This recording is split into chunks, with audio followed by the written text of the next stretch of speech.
My name is Heino. I'm doing this video for my 6th grade science class at Langley Middle School for Mrs. Gilbert.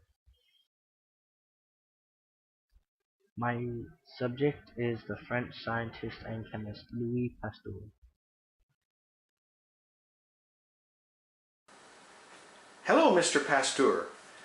Thank you for giving us this opportunity to talk with you today. Hello, and you are welcome. I'm glad to be here, especially considering I've been dead for 119 years. Mr. Pasteur, I want to ask some questions about you and your life. I will be happy to give you some answers. Mr. Pasteur, when were you born? I was born on December 27th, 1822, and please, call me Louis. Okay, thank you, Louis. Can you tell me where you were born? I was born in eastern France in the city of Dole. Later my family moved to Arbois, which was 30 kilometers from Dole. Louis, please tell us about your education. My family moved to Arbois when I was young and I began primary school there. I was just an average student. When I was young I enjoyed fishing and sketching. When I was 16 I went to Paris to go to school, but became homesick and returned home to my family. The next year I entered College Royal at Bescana, which was closer to my home. I completed my bachelor's degree there.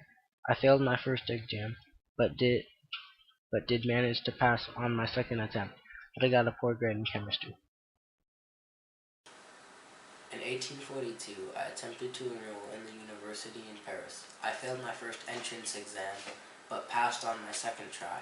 I received my bachelor's degree of science in 1845. Eventually, in 1847, I received my PhD in chemistry and in physics. Louis, it is interesting to hear you say that you got poor grades in chemistry as an early student, but that eventually you received a doctor's degree in chemistry and you became a famous chemist. How can you explain that?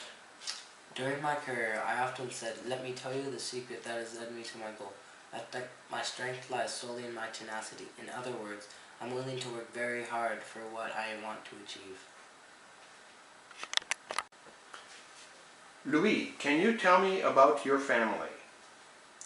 I was married to Marie Lornette. We had 5 children. 4 were girls, 1 boy. Tragically, 3 of my children died when they were young due to typhoid fever. Louis, that is very sad. What effect did that have on you? The death of my children was one of the things that drove me towards wanting to find out about disease and what might be able to be done to fight against it.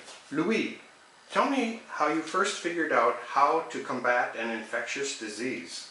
I was working with chicken cholera, and I found out that inoculating healthy chickens with the disease culture from sick chickens would cause the healthy chickens to get sick and to die.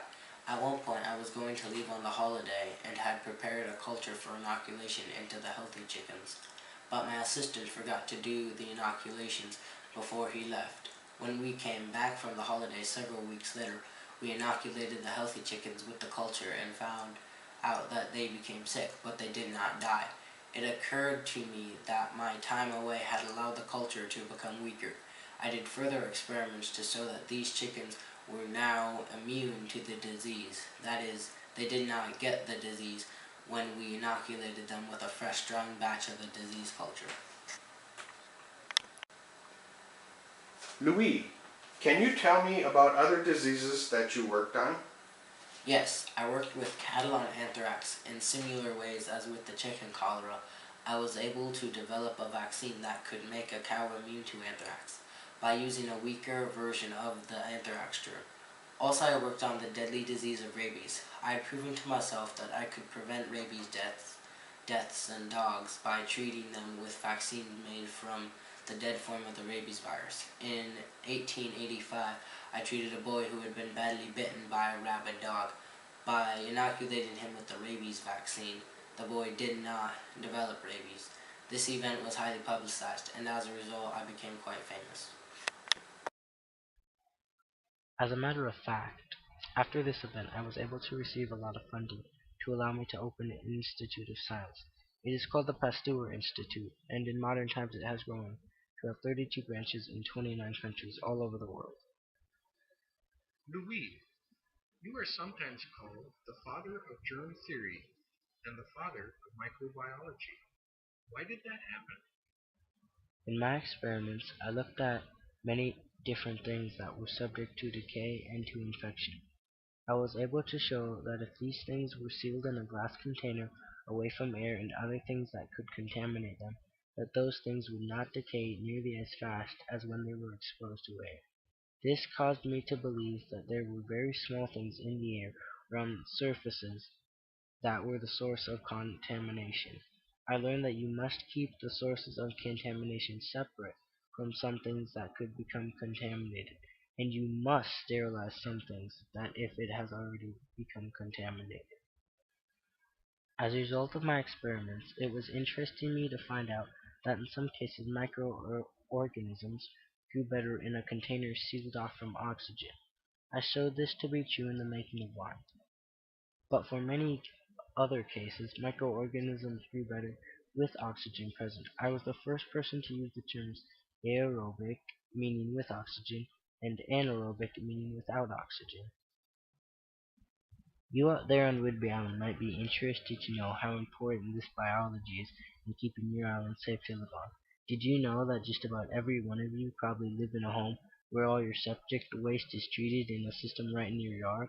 All that nasty stuff that goes down your drains in your home, including what goes down the toilet, first goes into a tank in the ground where it just sits for a while. In this tank, anaerobic bacteria begins to eat away at the stuff that is just sitting there. After a while, that stuff flows out of the tank and gets distributed into the ground just below the surface. Out there, the aerobic bacteria completes the work and eats up all the nasty stuff to eventually produce a result that is safe to go down into the ground where it might be pumped up through a well for you to drink again. Louis, I come from the 21st century. I see many things that have your name on them as part of a term called pasteurization. Is that at all related to you? As a matter of fact, it is. In my experimentation, I learned that for certain liquids, if you heated them to boiling, then cooled them down, any contamination in the liquids will have been killed by this process. I experimented with things like wine and milk, and I showed that you could safely drink them after this process was done. Louis, as a scientist and teacher, what advice did you give your students? Well, here are two things I said to my students and my assistants. First, it is in surmounting difficulties that makes a hero. In other words, you don't become a hero by just doing the easy things. When you overcome a very difficult and important task, then you might become a hero. Second, in the field of observation, chance favors only the prepared mind. In other words, in the scientific world, there will be many times in your experiments when things occur that you don't expect. However, if you have done much studying about things, then when something unexpected happens and you consider the results, you may be able to recognize it not as just a mistake, but perhaps a brand new important discovery. Louis, thank you for telling us about yourself.